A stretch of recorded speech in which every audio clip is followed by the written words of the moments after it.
ټولو نه غټه مسله ده چې سهولتکاري روانه ده.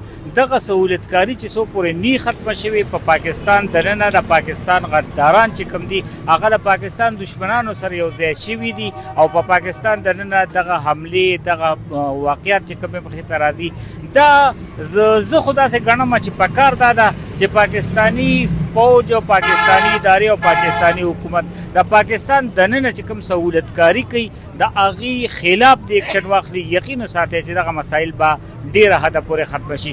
بیا د ټولو نه غټه خبره دا ده چې زموږ پښتونخوا ده او د پښتونخوا کسان چې کوم دي هغه هلته م اسلام آباد ته ورسېدل. اسلام آباد کې دغه دماکه وکړه.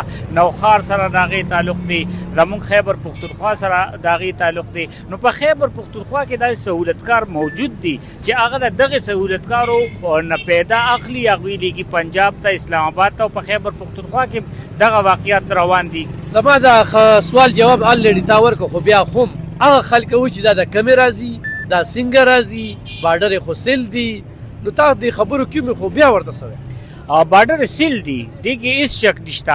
خو د افغانستان او د پاکستان ډېر اوږد بارډر دی، ډېر ځایونه نه سیل کېدی شي.